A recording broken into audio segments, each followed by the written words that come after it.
China's rising military might is reshaping security dynamics in the Pacific, unsettling the US-led order in place since World War II. 30 years ago, China's military was limited by inadequate weapons, inefficient command structures, and corruption. Fast forward to today, and China's military now possesses advanced technologies and the capability to assert itself overseas. At home, China's military modernization has been celebrated as part of the country's drive for national rejuvenation, but abroad, it is raising questions about the potential for global conflict.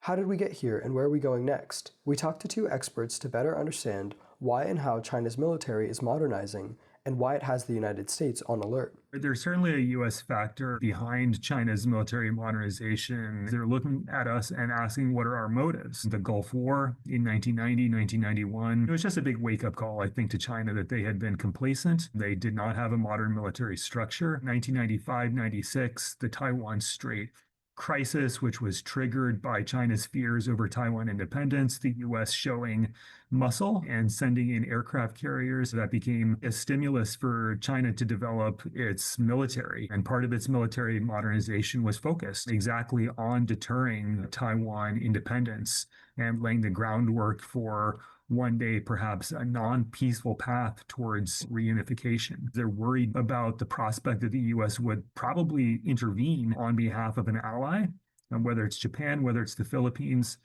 or that the U.S. would probably intervene in a future Taiwan conflict.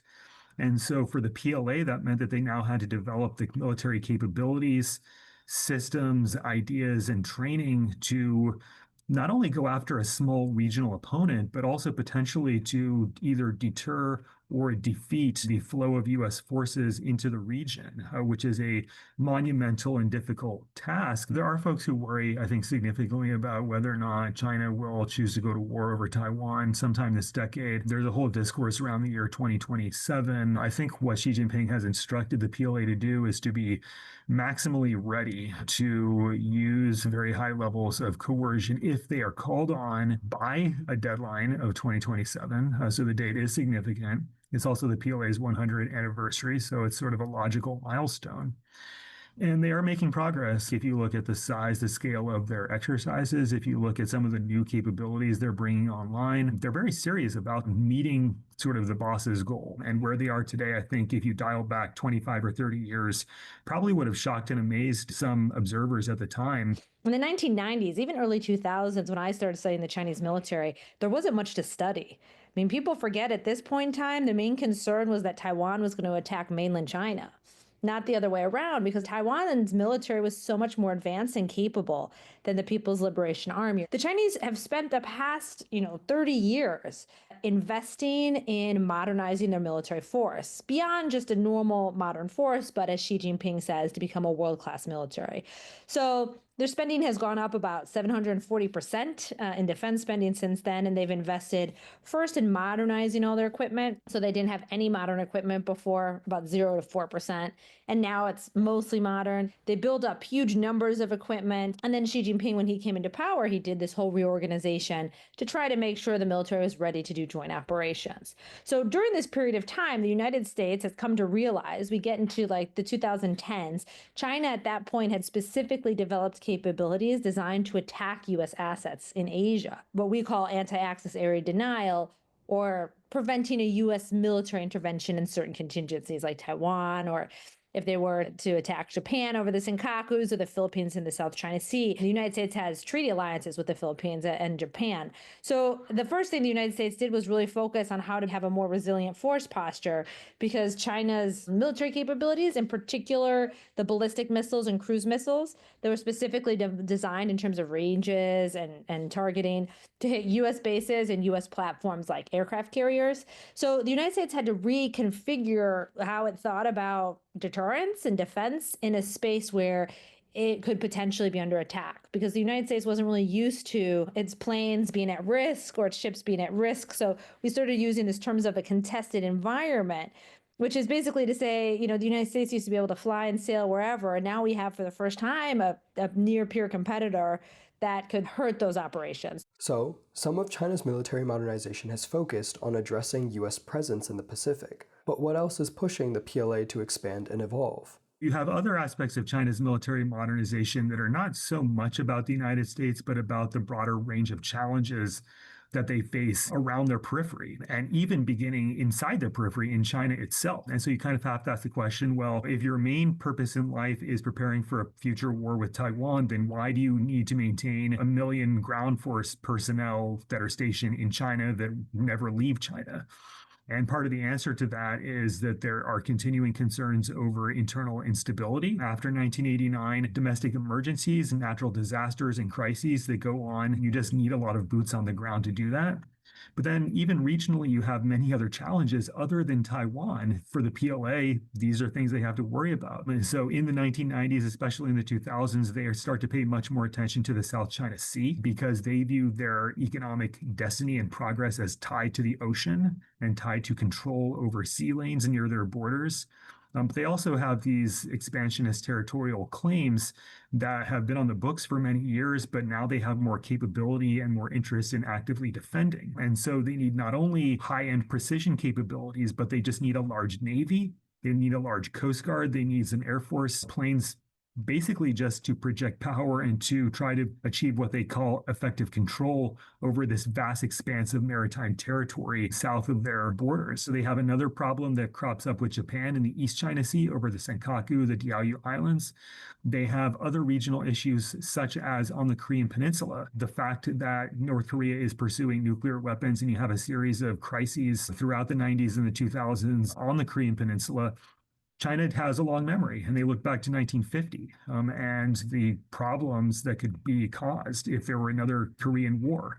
And so they have to train and ready forces for a potential Korean Peninsula contingency. Then you have the southwest border, right, with India, which also becomes very contentious and very heated over this time. And that really has nothing to do with the United States whatsoever, but it can help to explain why they've needed to develop this very large standing army and maintain it. The point here is that they have many different contingencies and problems based on history, based on their unique strategic geography, but then also fueled by the economic rise of China, which means more money and more options, more technology that can go into an all-around modernization of the PLA to address all of these different domestic and regional problems. And then the final thing is, well, what about globally? And, even today, the PLA is very modest globally, but they are starting to make some progress. And so they're building aircraft carriers, they're building long-range transport planes. They have an overseas base now in Djibouti for about the last 8 years that they've been operating, because there are also global challenges. Chinese citizens abroad who need to be protected, sea lanes through the Indian Ocean and eastwards that actually need to be defended to some degree. And so the PLA has all these different challenges percolating in this period of reform and opening, but especially as you get into the Xi Jinping era, that I think can help to explain why they've chosen to invest so much in building what is certainly the largest, but also in many respects, one of the most capable forces on the planet.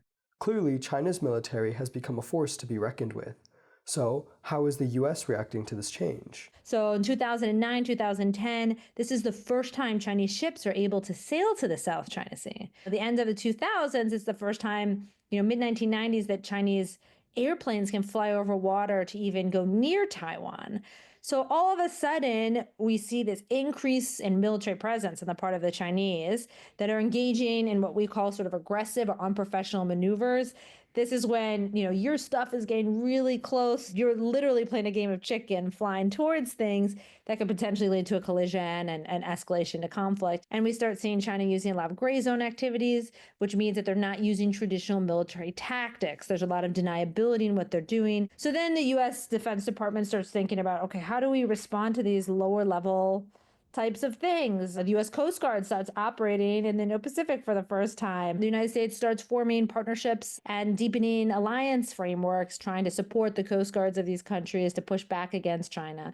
And then lastly, what we see is the escalating rhetoric and behavior, activities around Taiwan, and capabilities designed specifically to take Taiwan by force. And so this is the last stage in which now the United States is very focused on enhancing its military force posture close to China to be able to respond to a Taiwan contingency in a timely manner. And then, of course, building deeper alliances with countries like Japan, South Korea, Australia, so that these countries are actually going to be more willing to directly support what we sort of euphemistically refer to as a Taiwan contingency. So the Chinese, I think, were kind of hoping that with this modernization, there'd be some sort of concession and acceptance of their military dominance in Asia. The U.S. military, given the enhanced risks, will pull back.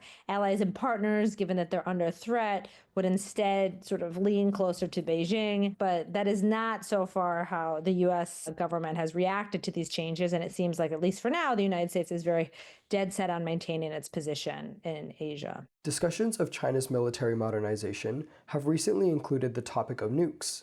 How is China modernizing its nuclear capabilities, and should it make the U.S. nervous? So China is certainly rapidly expanding and modernizing their nuclear forces. If you go back to 2020, they only had about 200 nuclear warheads in their stockpile. The latest estimate from DoD in 2024 was that they had now more than 600. So they had more than tripled their nuclear stockpile in 4 years. And they're on track to go to more than 1,000 in the next 5 years or so. They're also modernizing and diversifying. So they are building, just for example, long-range dual-use missiles that, you're not quite sure, is there a conventional warhead on that thing? Is there a nuclear warhead? It's all sort of mixed up together. But those are the kinds of missiles that they would be threatening Guam or other U.S. positions in the Pacific with. They have nuclear submarines on patrol in the South China Sea. They also have nuclear capable bombers, and they're interested in further developing their nuclear. And so there's a debate going on right now about what's triggering all this. And there is one side of the debate that says that they're mainly reacting to the United States. They're saying that they are more concerned about U.S. intentions, but more specifically, they're concerned about the modernization of U.S. forces. And they think that that requires them to modernize and upgrade their own nuclear arsenal just to maintain deterrence. But there are other perspectives as well. They're not just simply trying to make it difficult for the U.S. to use nuclear coercion against them, but they're actually trying to build a large, intimidating machine that could potentially deter or dissuade the United States. Just simply casting that nuclear shadow, that itself could be sufficient to keep the U.S. out of the fight. There has been this inherent belief in the United States that deterrence is like linear based on number of nuclear weapons. Like you have more deterrence because you have more nuclear weapons. Whether the United States has 10 times more nuclear weapons than China or 15 times more nuclear weapons than China, it makes no strategic difference. They're outnumbered, they're outnumbered. I think there's been many aspects of their force posture, doctrine, training, readiness, capabilities that really highlights that they were serious, and they are serious about this minimum deterrence posture. And the minimum deterrence posture is about the ability to retaliate.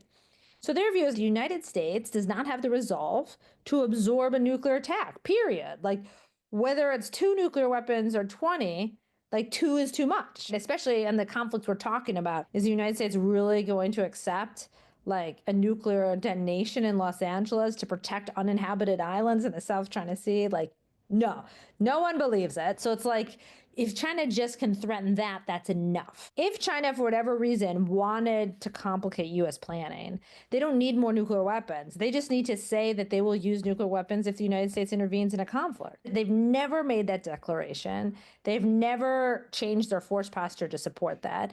Even when their military was so conventionally weaker, they were basically planning on losing a war before they were going to sort of threaten nuclear use to compel the United States to do something. People are worried they're building up nuclear weapons to like support more aggression. They could just change their doctrine right now with no nuclear weapons and achieve the same goal. On top of that, nuclear weapons are very expensive. So not only am I not worried about Chinese nuclear buildup, because I don't think it makes any strategic difference, I think we have a better shot, I mean the United States, at reestablishing that conventional deterrent if China got distracted and started wasting more money on their nuclear enterprise. So far, they haven't done that, and that's what has allowed them to spend so much money on this conventional deterrent.